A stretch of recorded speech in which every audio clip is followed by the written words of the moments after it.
po sa John 10:10, Juan 10:10, ang Panginoong Hesus ang nagsasalita at isa sa mga paborito nating verses. Dumarating ang magnanakaw para lamang magnakaw, pumatay at manira. Naparito ako upang ang mga tupa ay magkaroon ng buhay, ng isang buhay na masagana at ganap. Paulit-ulit po natin kino-quote ang verse na ito kasi nandito nabibigyan tayo ng diwa, ng espiritu, ng sentro, yung puso ng ministry ng Panginoong Hesus. At yan ay magbigay ng buhay, hindi lang basta buhay ka, buhay na masagana at ganap. Spiritually, emotionally, intellectually, physically. And not only in eternity beyond this life, but also here and now. Kabaligtaran yan yung ginagawa ni Satanas na magnakaw. Sapagkat yan daw dumarating lang upang magnakaw, pumatay at manira. Ano kaya ang ninanakaw sa atin ni Satan? Ano ang sinisira niya? Ano ang hindi natin dapat nating payagan na manakaw niya sa atin? Mga ngaral 3:12, alam kong walang pinakamabuti sa tao kundi magpakaligaya at gawin ang pinakamabuti habang siya'y nabubuhay. Conclusion ni Solomon tungkol sa buhay, use it to the fullest, use it to the max. Kailangan ng tao maging maligaya, puno ang buhay niya, makabuluhan habang siya'y gumagawa ng mabuti. At ang paggawa ng mabuti, hindi lang limited sa charity, sa pagpapakain sa mga gutom, sa pagdadamit sa mga hubad, kundi yung mabuti para rin sa may katawan. Ano ang gagawin niya para hindi siya maagawan ng saya at magkaroon siya ng buhay na makabuluhan, masaya, at punong-puno ng pagpapala? Paano nga ba liligaya? Paano gagawin ang mabuti sa ikaliligaya ng tao ayon sa kalooban ng Diyos? In this department of our life, speed can be very important. Kahit sa pagbabiyahe, yung speed when you're too slow at ang mga kasabay mo sa highway mabilis, mabubundol ka sa puwet ng sasakyan mo, sa likod. Pero kung sobra ka naman bilis, sila yung mabagal, mabubundol mo naman sila sa likuran nila. So there are times when you have to be fast and there are times when you have to be slow in order to benefit from life. Let's talk about being slow. That in order to benefit in life, we should be slow first of all to speak. And to speak before God. Pagkausap natin ng Diyos sa panalangin, sa pagbubulay-bulay, magdahan-dahan sa pagsasalita. Mga ngaral 5:2, huwag kang pabigla-bigla sa pananalangin. Isipin mo munang mabuti ang papangako mo sa Kanya, sapagkat nasa langit siya at ikaw ay nasa lupa. Mag-ingat ka sa pagsasalita. Sineseryoso ng Diyos ang pakikipag-usap niya sa tao. Sineseryoso ng Panginoon ang bawat salitang ibinitawan niya sa atin, maging ang mga salitang binibitawan natin sa Kanya. At sa paglabag ng mga kasunduan na yan at pakikipag-usap natin sa Diyos, maraming mga blessing ang nababara. Maraming mga hindi dapat mangyari ang nangyayari at maraming dapat mangyari ang hindi natutupad dahil wala tayo ng blessing ni Lord because it can be traced also from careless words. Sabi, pag nangangako ka sa Diyos, tutuparin mo. Mga kapatid, hanggang ngayon, baka may mga pangako kayong binitawan sa Panginoon na limutan nyo na nung gumaling na kayo, nung sumigla, nung nagkapera, nalimutan. Hindi yun nililimot ng Diyos. God is serious with words. God puts a lot of importance on words. So be slow to speak before God. It doesn't mean that we should be too careful so as not to speak anymore before God and with God. Pero kailangan lang serious talaga yan. Bago ka magsalita, bago ka humingi, isipin mo mabuti, gusto mo talaga ba natanggapin yun? Mabuti ba talaga natanggapin ang hinihingi natin? Kasi paano ko ibinigay nga? Minsan pinaproblema natin kung hindi ibigay ng Diyos ang ating hinihiling. Paano ko ibigay nga? Yun nga ba talaga ang pinakamabuti? So be slow, even before you ask. Be slow to speak before men. Not only before God, but before men. Sabi sa Santiago 1:19, magdahan-dahan kayo sa pagsasalita. Marami mga relasyon ang nasisira dahil sa walang patumanggang pagsasalita. Dahil sa mabilis na pagkilos ng labi at dila, nakakapagsalita nung nakakapagpalayo ng loob ng kapwa. Nakakapagsabi tayo nung nakakapagbabawas o nakakapagpatanggal ng pag-ibig sa atin ng ating kapwa. Nakakapagsabi tayo ng mga salitang naglalayo sa kanila sa atin. Kasi be slow.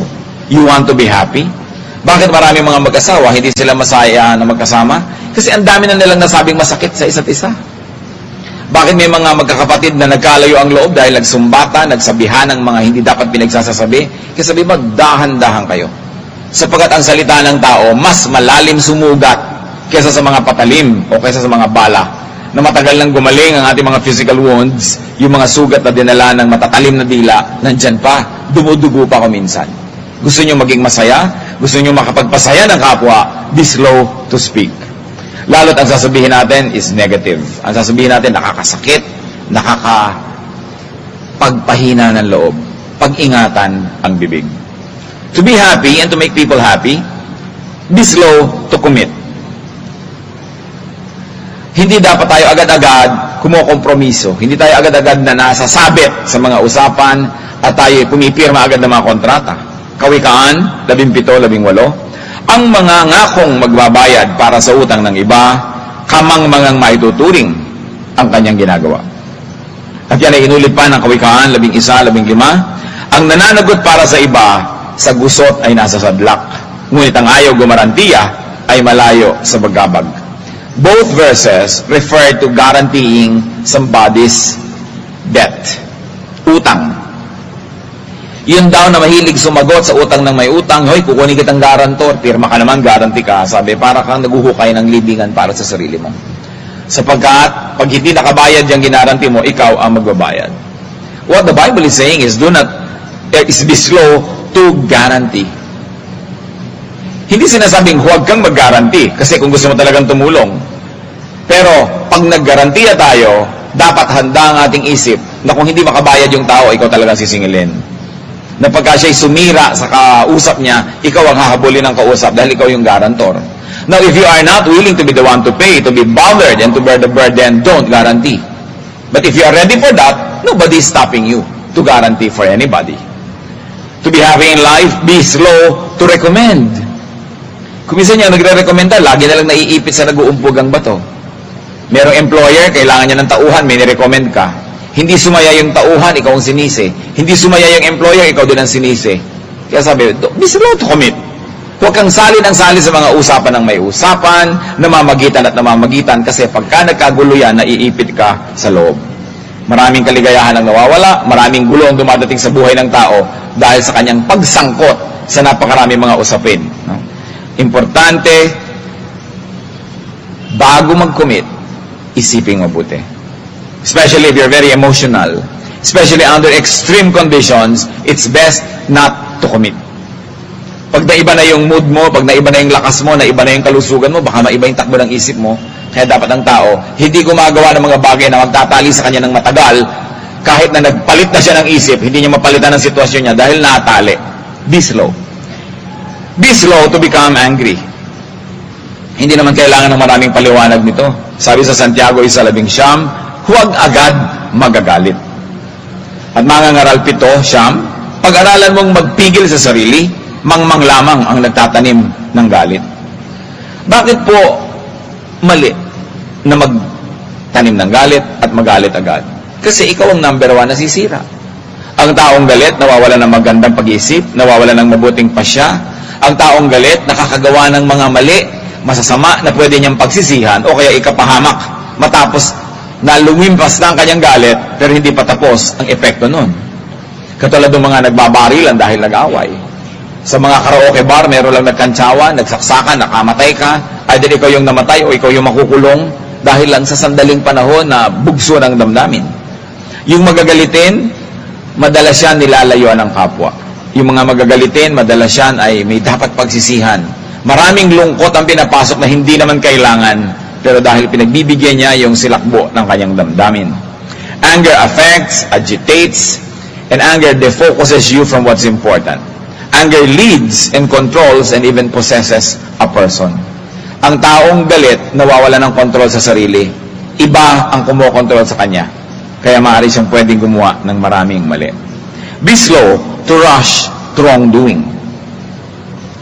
Pag alam nating mali, alam nating hindi dapat gawin, magdahan-dahan. Huwag padalos-dalos, huwag padadala sa tukso, huwag padadala sa buyo ng iba, huwag magpapadala sa impluwensya ng iba. Kawikaan 6:18, pusong sa kapwa ay walang mabuting isipan, mga paang ubod tulin sa landas ng kasamaan, ito daw ang dapat iwasan. Ang mga tao na mabilis gumawa ng mali, mabilis magpasya, mga mapupusok, hindi dapat tayong dumidikit sa kanila. Sapagkat mahahawa tayo, at pagka nagkataon, mapapahamak din tayo. Pag mali ang gagawin, pag mali ang pupuntahan, magdahan-dahan. mahirap na nakontrolin kung mabilis. Sasakyan man at mabilis, pagka may biglang tumawid o kailangan mo i-control, minsan nagkakatumba-tumba yung sasakyan, nagpapagulong-gulong dahil mabilis eh. Pero kung hindi ka masyadong mabilis, mas controlled mo ang iyong buhay. Sinasabi sa Bible, don't rush to doing wrong. Kaya huwag kumikilos agad at sa pagsasalita ng masama at masakit, pigilin ang bibig. Yung iba naman, magagaan ang kamay, madaling sumampal, madaling manuntok, madaling manakit ng kapwa. Pigilin ang kamay. Mga dila na nagmamadali sa paninira, sa paglilikha ng mga gulo, pigilin ang dila. At kung tayo mahilig makipagkasira sa mga mahal natin sa buhay, pigilin yung damdamin na yon. Ang dami-dami mga magnobyo, lagi nilang nag-aaway, magsosolean ng mga naibigay, tapon na ng mga singsing sa dagat, tapos mamaya, hirap na hirap, hinahanap din. Kasi nagmamadali. It's good for people to act very slowly when they're headed towards something very negative or destructive or painful. Another area in our lives where we should be slow is be slow to judge. Mateo 7:1, huwag kayong humatol nang kayo'y di hatulan. Ayaw na ayaw ng Panginoon yung pangahatol sa kapwa. Juan 12:47, hindi ako ang humahatol sa taong dumirinig ng aking salita, ngunit ayaw namang sumunod dito. Sapagkat hindi ako naparito upang hatulan ng sanlibutan, kundi upang iligtas ito. Jesus is a Savior, not a judge. At least up to this point. Kaya, sabi ni Lord, nagtuturo ako, nakikinig yung mga tao, sundin nila at hindi ko sila hatulan. Hindi yung matapos ako magturo, tapos hindi ako sinunod, hahatulan ko siya. Sabi niya, hindi yan ang trabaho ko. Hindi ako naparito upang hatulan ang sanlibutan. Kung ganon, ang attitude po ng Panginoong Jesus, magtuturo siya, pagka nakinig ka o hindi ka nakinig, hindi ka hinahatulan, ba't maraming Christian mahilig manghatol? Magtuturo tayo, tapos pag hindi tayo nasunod, hinahatulan natin yung kapwa, binabrand, yun na judge. Sisipain mo pa, titiwalagin mo dahil hindi siya sumusunod. Ang pagtuturo kasi ng mga salita ng Panginoon, eto, ituturo ko, kung anong gagawin mo dyan, that's your business. Susunod ka ba o hindi, that's your business. Kung minsan meron pang sasabi, Pastor, meron po tayong member sa church na gumagawa ng mali. Anong gagawin nyo? Di nyo sugpuin, patawag nyo. So, I preach the Word of God in the best way I could. I explain it and even suggest ways to apply it in daily life. But what people do with it is their business. Hindi ako pulis. Hindi ko pupuntahan yung mga taong, bakit di ka sumusunod? It's their business. I will try to teach it in the best possible way and let the Spirit work and let them process it. What they will do with it is their business. Hindi yung hahanapin mo yung tao, ilalagay mo sa bulletin board, mga hindi sumusunod, mga ganito, mga ganyan. Sabi ni Lord, hindi ko trabaho yan. Kaya kung tayo ay Kristiyano, yun ang example ni Kristo ang dapat natin gawin. Just to continue to preach and to teach and never label people, don't judge them. Hindi pa naman tapos ang buhay, anong malay mo? Habang hindi pala siya sumusunod sa loob ng puso niya, nag-uumpisa na siyang mahipo ng Espiritu ng Diyos, nag-uumpisa siyang gumawa ng mga pasya para sundin yun, tapos i-judge mo. Kaya kung minsan nga, mahirap kasama yung mga born-again Christians sa judgmental. No? Sabi, may verse sa ganyan. Ganitong gagawin ko sa buhay ko dahil ito yung effect ng verse sa akin. Tapos hinahanap mo sa kapwa mo, ganun din ang gagawin niya. It's none of your business. If you like to teach the Word of God to people, to your sister, to your brother, to your cousin, to your office mates, do so. But what they do with it is none of your business. It is between them and God. Ang pwede lang natin gawin, mas makonvince silang sumunod, mas padaliin sila na sumunod dahil sa magandang paliwanag at dahil sa malinaw na pagtuturo o kaya dahil sa magandang halimbawa na nakikita nila. Pero hindi para sa atin sakupin ng kalooban ng kapwa, bigyan sila ng deadline kung hanggang kailan sila pwedeng sumunod at kung hindi, itatapon natin sila. It's not what we should be doing because Jesus is not a judge. Labeling people is judging people. Oras na tinawag mo na ang tao sa mga bansag, mga tatak, binaliwala mo na yung ibang bahagi ng kanilang pagkatao na hindi sang-ayon sa itinatak mo. Halimbawa, isang tao tinawag mo, ayan naman kasi tamad. It's a label.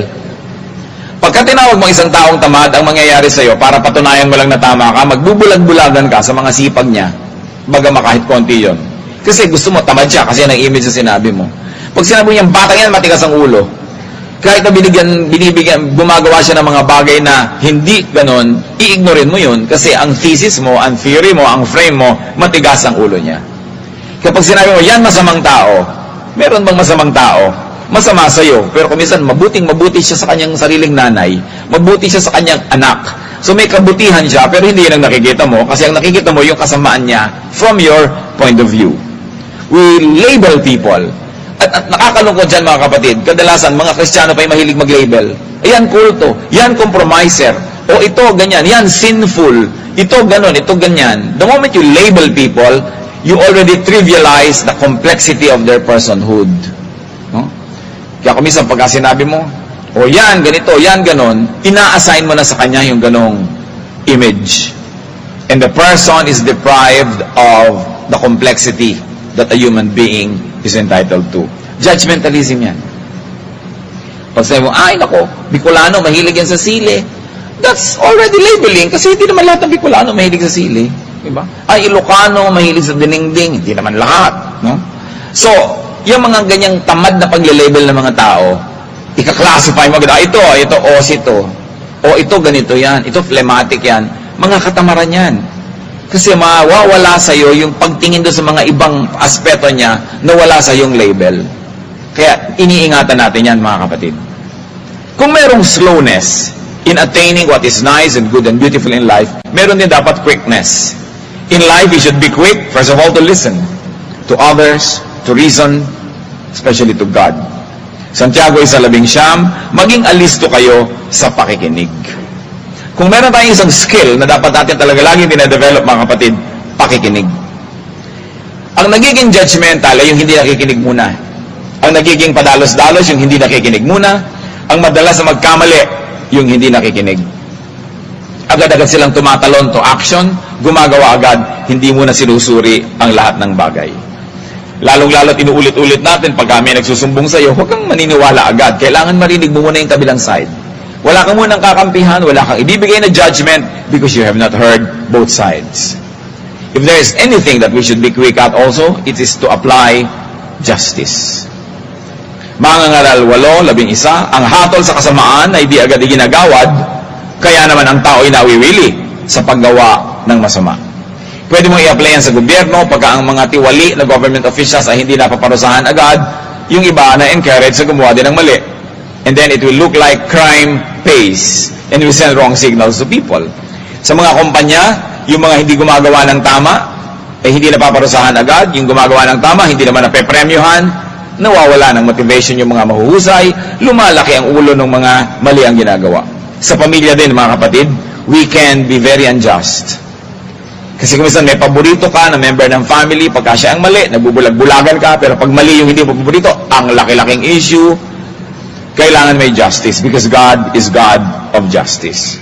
Wrongdoing should be punished at once, as soon as possible, and righteousness should be rewarded also as soon as possible. It is important to be quick in applying justice. Tingnan niyo sa lipunan, kaya maraming unhappiness because justice is not served. Sa mga kumpanya, kaya may agitation because justice is not served. Even in homes, there's a lot of internal strife among the members because justice is not served. You want to have a full life, an abundant life, be committed to the serving of justice. We should also be quick to settle with enemies. Kung meron sigurong isang napakahalaga na dapat matandaan ngayon, ito to. Madali dapat mabilis tayong makipagkasundo sa mga kaaway. Lalong-lalo yung may lakas na pwedeng gamitin laban sa atin. Mateo 5:25, kung may ibig magsakdal sa iyo, makipag-ayos ka agad sa kanya bago makarating sa hukuman ng inyong kaso. Kung hindi, ay dadalhin ka niya sa hukom at ibibigay ka nito sa tanod at ikukulong ka naman sa bilangguan.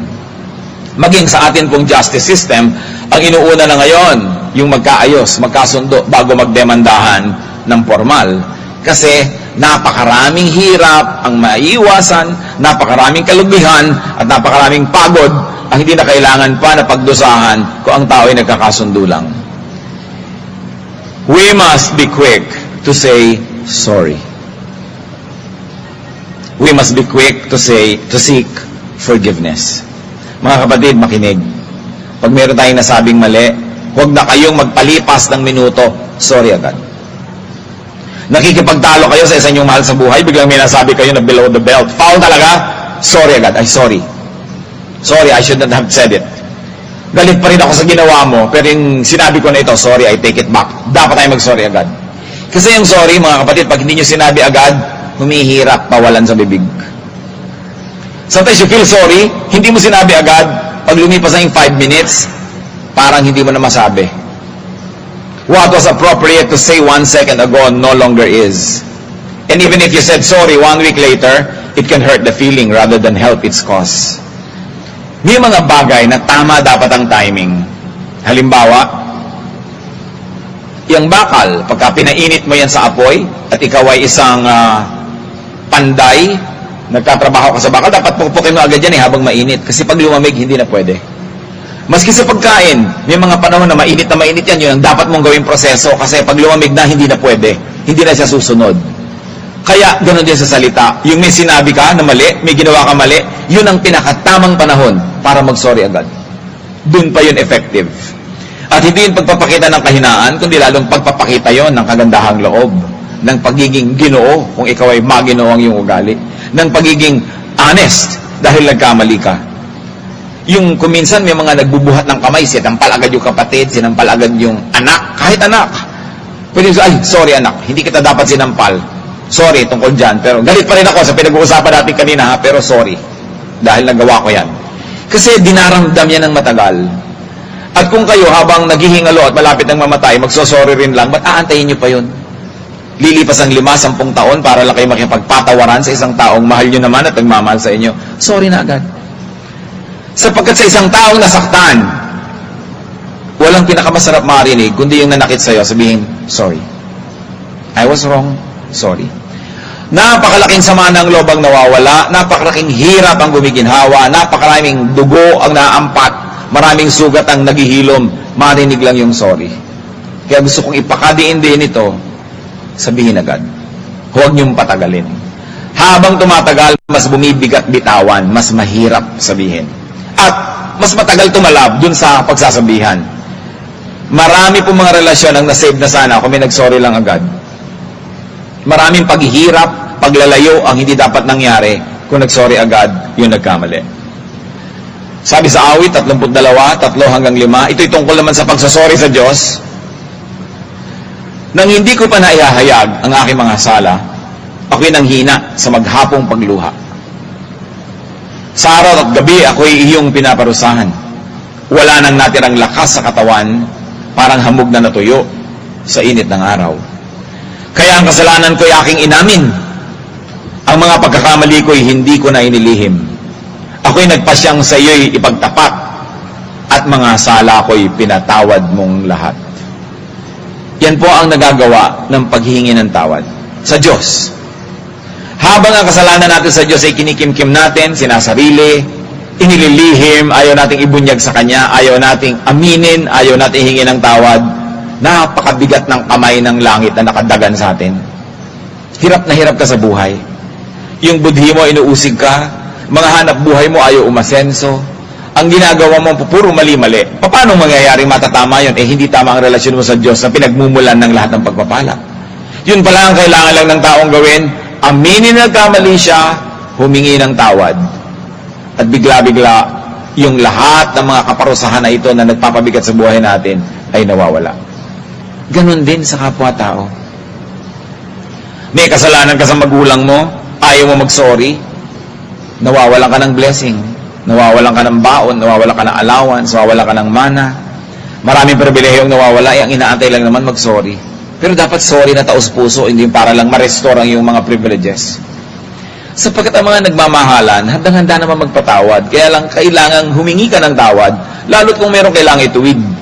Sapagkat hindi naman bigla-bigla mo ibinibigay yung patawad na hindi naman humihingi ng tawad. Dahil yung mali, hindi na maitatama. Sabi, aminin mo lang. At yan ang lagi kong sinasabi sa mga anak.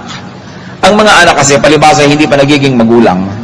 Hindi nila alam kung saan humuhugot ng pagmamahalang magulang. Akala nila hindi na ako mapapatawad kahit itong ginawa ko, hindi na kaya. So inililihim na lang nila, lumalayas na lang sila, lumalayo na lang sila. Samantalang aminin lang nila, humingi sila ng tawad. Mga magulang, may pagkukunan na pag-ibig para magpatawad. Nagagalit-galitan lang ko minsan yan dahil gusto magturo ng leksyon. Minsan ay naghihigpit-higpitan para kay tuwid. But at the end of the day, is our parents that will always be willing to forgive and accept us. Lalo na yung magulang natin na nasa langit. Kaya ang tao, maraming nagagawa. One of the most powerful words ever, sorry. Kailangan yan, magsanay tayong sinasabi. Liban na lang perfect tayo na hindi natin kailangan sabihin yan sa buhay. But there is something that will stop us from saying sorry, and you know what that is? Pride. Kaya ipinapakumbaba, walang mangyayari sa proud. The proud people will always be alone. Proud people will always be isolated, sad, lonely. Mabuti na yung mababa ang loob, mabuti na yung mapagpakumbaba, mas maraming kasiyahan na malalasap sa buhay. Walang mabuting mapapala ang magmataas. Lalo't pag mamataas laban sa mga mahal natin at sa mga nagmamahal sa atin. We must be quick also to forgive. Kung dapat mabilis tayo humingi ng tawad, dapat mabilis din tayo magpatawad. Mateo 6:14, sapagkat kung pinapatawad ninyo ang mga nagkakasala sa inyo, patatawarin din kayo ng inyong Ama na nasa langit. Kaya dapat magpatawad agad, because as you forgive, you also get forgiven. And you get detoxified. Mahilig ng mga tao magpa-detox. Ibababad ang paa sa mga kung ano-ano, madedetox sila. Iinom ng kung ano-ano, magpupurga para ma-detox.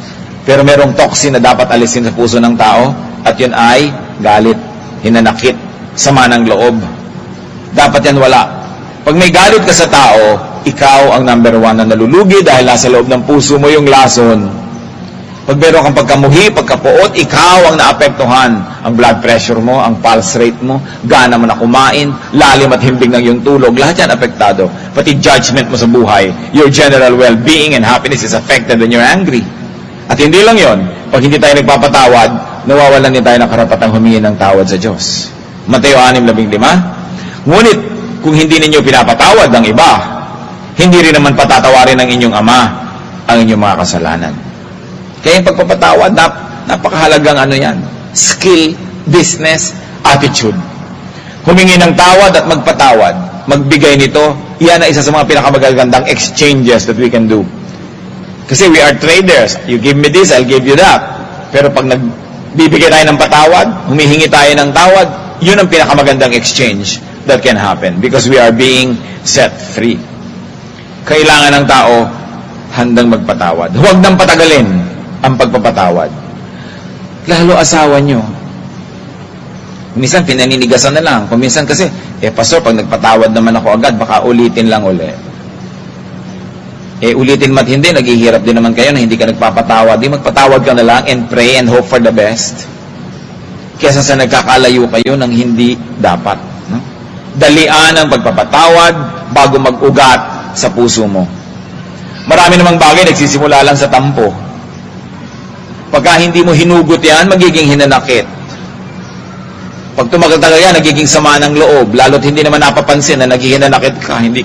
Tampo ka ng tampo, hindi ka naman napapansin nagtatampo. Mamaya, yan? Sama na ng loob yan. At susunod yan, paglayo na ng loob mo dahil, siyempre, masama ang loob mo, ayaw mo na ngayon tumabi sa kanya, ayaw mo na ngayong sumabay kumain, lalayo na yung loob mo. At mamaya yan, pagka hindi pa rin nagamot, magiging inis. Yung naiinis ka na, nasisikipan ng mundo mo, hindi ka na makahinga na nandyan siya, hanggang maging galit, hanggang maging puot, no? Hanggang maging pagkamuhi. That's why, in its early stages, it was being nipped in the bud. Kailangan bunutin agad, tampo pa lang. At isa sa mga paraan para yan mawala, ipagtapat mo. Maraming nagagawa ang pagtatapat. Nagtatampo ka, lalo't hindi ka napapansin nagtatampo. Ang hirap to na. Nagdadrama ka, tapos hindi naman nakakalatag nagdadrama ka. No? Lalo ka naiinis tuloy. Sabi mo, bakit ka ba nagdadabog dyan? Wala. Pero meron. Pero hindi niya kasi alam na nagdadabog ka. Pagtapat mo na, alam mo, nagdaramdam ako sa'yo. Diba? Kasi 30 birthday ko na ang dumaan, wala ka natandaan ni isa. Sabi nung, para 30 lang, nagdaramdam ka na. No? Yung ipinagdaramdam natin, kumisan, sinasarili natin, kung hindi ka naiintindihan, lalo't kumisan yung kapartner mo sa buhay, manhid. Nako, marami kang dapat pagsasabi at pagtatapat na gagawin dyan, kasi manhid siya Anong magagawa mo? Sabihin mo na lang. Yung frustrated ka, birthday na birthday mo, ang regalo sa'yo, plancha. Ano ibig sabihin ito? Pamamlansyahin mo ako. Bakit hindi personal? Alam nyo, mga husbands, Kung kayo nagre-regalo sa mga asawa nyo ng mga panluto, panglaba, kasi pang lahat yun eh, pang everybody yun eh, di ba? Hindi yun pang kanya lang. She will not feel special. Ano naman ang napala niya? Niregaluhan nyo ng pressure cooker na may folding bed sa loob. Parang dapat kanya personal pag niregaluhan nyo siya, hindi yung pangkalahatan pa rin. Hindi yun aaminin ng mga misis, pero nararamdaman nila yun. No? Dahil magigilty naman sila na para sa lahat yung kaldero. Kaldero, birthday ko, bakit ito? No? Kailangan personal. At ang daming hinanakit, hindi nasasabi. Yan ang nakikita ko na number 1 problema ng mag-asawa. Hindi nakakapagsabihan ng hinanakit. Lumalaki. Kaya dapat kayo kahit walang ide-ideya na may pagtatampo yung asawa nyo, minsan i-date nyo. Tapos kumakain kayo, pero dapat pagkakain na kayo mag-usap, no? Baka masayang yung in-order nyo. Tatanungin mo, may tampo ka ba sa akin na hindi ko nalalaman? May nanakit ka ba? Din usapan kayo na kahit anong sabihin ko dito, walang away, pag-usapan natin para maayos. Dapat nag-uusap eh. Kasi may mga bagay na nagdaramdam ka na hindi nangyayari, pero nakakahiya namang sabihin nagdaramdam ka dahil para ang liit naman. Pero pag naipon yan, lumalaki. Kaya dapat pinag-uusapan. So be quick to do these good things. At lalong-lalo na, be quick to honor others. May asawa ka, may magulang ka, may anak, may kapatid, may kaibigan. You should be quick to honor others. To honor each other. And very especially to honor people close to you. Yung honor na truthful. Hindi bola, hindi flattery, pero totoo. Kung hahanap tayo mga kapatid ng maganda sa ating kapwa, makikita natin yon. Kung hahanapin nyo yung hindi maganda, makikita nyo rin. So, kung anong nakikita nyo, maganda o pangit, ang may problema kayo. Hindi yung tinitingnan nyo. Dahil pinipili natin kung anong tinitingnan at tinititigan sa kapwa. Ngayon, meron kayong asawa, bakit naman laging usapan na lang ninyo yung kapintasan niya? Nadidinig ko kumisan yan eh. Mas guilty dyan yung mga babae. Pag sila pinag-uusapan yung mga kapintasan ng mga asawa nila. Bihira yung ginagawa ng mga lalaki. Usually yung mga lalaki, ang kinukwento sa kapwa, kaibigan, yung kapurihan ng asawa nila. Mas yung mga babae, pinag-uusapan lahat, walang mailihim yung asawang lalaki kasi kung nasa yung mga nunal niya. Sinasabi sa mga kaibigang babae. No? Guys don't do that. No?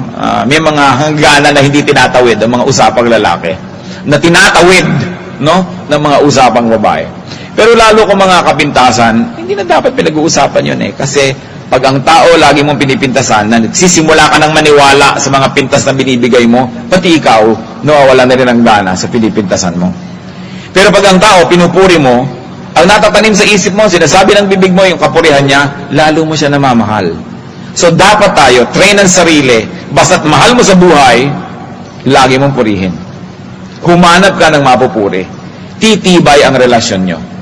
There is power in the spoken word that if you always say bad words against somebody, you begin to be affected by that bad word at ilalayo ka ng mga bad words na yun doon sa taong lagi mong binibigyan ng ganung mga salita. Kaya tungkulin din natin to always find something good and something praiseworthy and to praise people near us. Roma 12:10, pahalagahan ninyo ang iba ng higit ng pagpapahalaga nila sa inyo. Pag ginagawa natin yan, mas maraming saya ang buhay. Because we need people to be happy. And why will you make people near you sad? Because when they are sad, that sadness will reflect back on you and you will be sad yourself. Kung ano itinatanim mo sa puso ng iyong kapwa, yun ang aanihin mo. Kaya dapat papuri, pag-ibig, pagmamahal, para masaya ang buhay. Pagmahal mo, dapat lagi mong purihin. Sapagkat ang laging pinupuri, namamahal din. Kaya di ba, napansin nyo, halimbawa, meron kayong gusto sa isang tao, kasi may mga kaibigan kayo, oo nga, ang galing nga niya, lalo nyo namamahal. Pero pag may namintasan ng namintas, ikaw man, oo nga, may mga kapintasan, nawawala kayo ng gana. Pwede mong gawin siguro yun sa taong hindi pa attach yung buhay mo, pero pag asawa mo na yan, anak mo, magulang mo, kapatid mo, permanent relationship yan. Dapat gumagawa ka ng paraan na patibayin yan, hindi pa hinain, hindi pa pangitin, kasi kahit naman pangit yan, nandiyan pa rin. Di ikaw nagdusa. Kailangan pagandahin. Natuturuan ang puso na magmahal. Pag pinupuri mo, namamahal mo. Ang pinipintasan, nawawalan tayo ng pag-ibig. Mag-isip kayo ng mga people you don't want around, most of the time sila yung mga pintasero. Most unpopular people are actually mga ganun, mga pintasero, pintasera. Ayaw mong nandyan sila kasi negative. Walang nakita kundi pangit. So tiyakin natin na hindi tayo ganun. Pinag-uusapan natin mga kapatid, ganap na buhay, masaganang buhay na gusto ni Jesus para sa atin. Kailangan makaiwas tayong manakawan, masira, mapatay ng masasamang espiritu. At ang ating binigay ngayon ng focus, how to have this kind of life that Jesus wants us to have, it can be acquired through timing, through speed. So be slow in doing wrong, be quick in doing right. Timing can be as important as the act itself.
Anh ai mơ mộng mình thứ xa xôi, không màng về tình ái muôn nơi, sống cho là trọn kiếp đây thôi, đâu quan tâm gì chuyện người.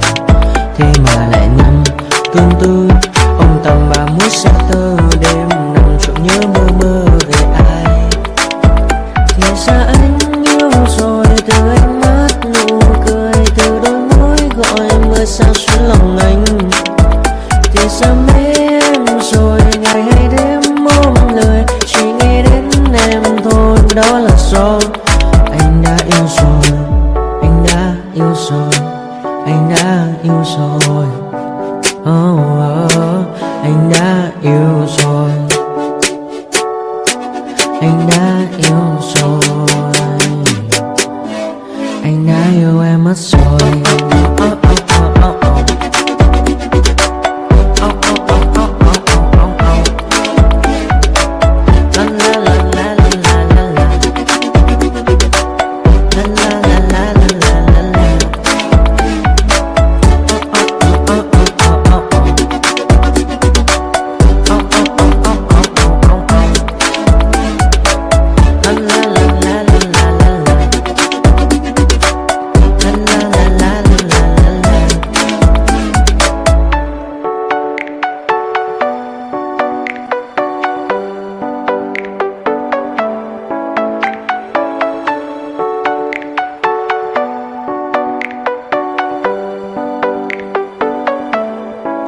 Anh ai mơ mộng mình thứ xa xôi, không màng về tình ái muôn nơi, sống cho là trọn kiếp đây thôi, đâu quan tâm gì chuyện đời.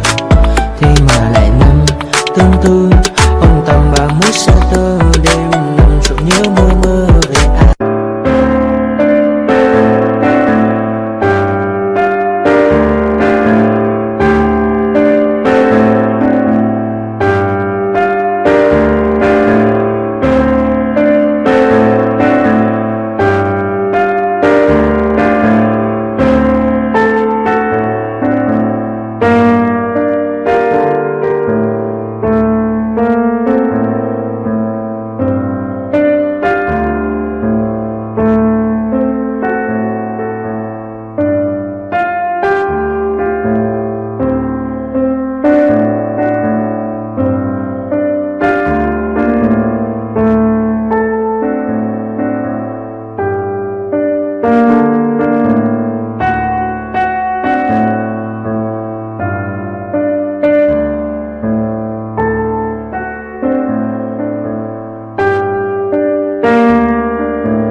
Thank